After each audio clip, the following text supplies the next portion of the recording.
যাদবপুর বিশ্ববিদ্যালয়ে পিএইচডি অ্যাডমিশনের নোটিফিকেশান দিয়েছে। সেখানে যারা অ্যাপ্লাই করতে চাও কিভাবে করবে, কত তারিখ থেকে শুরু হয়ে কত তারিখে শেষ হবে, সমস্ত ডিটেলস এই ভিডিওর মাধ্যমে তোমাদেরকে আমি জানাবো। তো ভিডিওটিকে তোমরা পুরো দেখবে, তাহলেই তোমাদের অ্যাপ্লাই করতে সুবিধা হবে।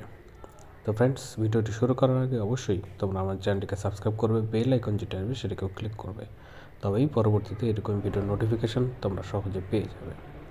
তাদের অফিসিয়াল ওয়েবসাইটে আসলে এরকমভাবে তোমরা সেই নোটিশটি দেখতে পাবে। এখানে যদি তোমরা ক্লিক করলেই এরকম একটি পেজে নিয়ে আসবে এবং এখানে তোমরা ডিটেলসে ক্লিক করলে তাদের যে নোটিশ সেটা তোমরা দেখতে পাবে। এছাড়াও তোমরা যদি ফর্মে ক্লিক করো তাহলে ফর্মটিও তোমাদের সামনে ওপেন হয়ে যাবে। তো ফর্মটিতে কী কী আছে সেটা আমি দেখানোর আগে নোটিশটি তোমাদেরকে দেখিয়ে দিই। নোটিশটি তারা 12 তারিখে দিয়েছে। যে সকল সাবজেক্টের জন্য তারা পিএইচডি প্রোগ্রামটি করেছে সেটা হচ্ছে department of comparative literature, economics, English, history, international relation, librarian information science and philosophy. এই কয়েকটি সাবজেক্ট আছে, যেখানে 55% যদি থাকে তাহলে অ্যাপ্লাই করতে পারবে। ক্যাটাগরিতে যারা বিলং করে তাদের 5% রিল্যাক্সেশন থাকবে। এছাড়াও যে ডিউরেশন থাকে মাস্টার ডিগ্রিতে 2 বছরের আর 5 বছরের যে আন্ডার গ্র্যাজুয়েট দিয়ে, তো সেই রকম প্যাটার্নে যদি হয় তাহলেই তোমরা অ্যাপ্লাই করতে পারবে। অ্যাপ্লিকেশন প্রসেসের মধ্যে তার অ্যাপ্লিকেশন যে ফর্ম, সেই ফর্মটি হচ্ছে এটি। এই ফর্মে তোমাদেরকে ডিটেলস ফিল আপ করে অ্যাপ্লাই করতে হবে। তো অ্যাপ্লাই করার জন্য তোমাদেরকে 500 টাকা করে এসপি কালেক্টের মাধ্যমে গিয়ে তোমাদেরকে পে করতে হবে। আর পেমেন্ট হয়ে যাওয়ার পরেই তোমার সমস্ত ডকুমেন্টগুলোকে দিয়ে যে ঠিকানা দেওয়া আছে সেই ঠিকানায় তোমাদেরকে পাঠিয়ে দিতে হবে। ঠিক আছে? তো এখানে বলছে যে পেমেন্ট ছাড়া, মানে পেমেন্টের কপি ছাড়া তা তোমার যে অ্যাপ্লাইয়ের ফর্মটি তুমি পাঠাবে সেটা কিন্তু অ্যাকসেপ্ট হবে না। তো অ্যাপ্লাই করার জন্য তারা লাস্ট ডেট রেখেছে 27 তারিখ পর্যন্ত। আর তোমার যে অ্যাপ্লিকেশনটা তুমি পাঠাবে সেটাও 29 তারিখ বিকেল 4টের মধ্যেই তাদের কাছে পৌঁছানো চাই। ঠিক আছে? কোনো পোস্টাল ডিলে কিন্তু তারা সেটা দেখবে না। তো এটা তোমাদের সুবিধার্থে স্যাটারডে, সানডে এবং হলিডেগুলোকে বাদ রেখেছে। ঠিক আছে?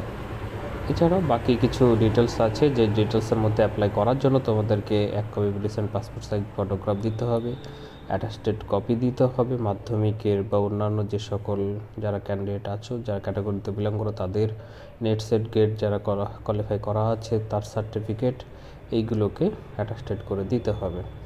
এছাড়াও যদি তোমরা 2 বছরের এমফিল করে থাকো যাদবপুর ইউনিভার্সিটি থেকে বা অন্য কোথাও থেকে, সেই কপিও তোমরা দিতে পারো। তাহলে তাদের যে রেট, WRET রেট, সেটা তোমাদের ক্ষেত্রে অ্যাপ্লাই হবে না, তোমরা ডাইরেক্ট ইন্টারভিউ দিতে পারবে।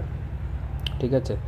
এইগুলো একটু দেখে নেবে। এটা তোমাদের ক্ষেত্রে যারা এমফিল করেছে সেই সাবজেক্টে তাদেরকে রিটেন টেস্ট দিতে হবে কি হবে না সেটা এখানে ভালোভাবে উল্লেখ করা আছে। যারা নেট সেট গেট পেয়েছে তাদেরকেও সেই সাবজেক্টে এক্সামটেড ক্যাটাগরি হচ্ছে কি না, মানে তাদেরকে এক্সাম দিতে হবে কি হবে না সেটারও উল্লেখ করা আছে।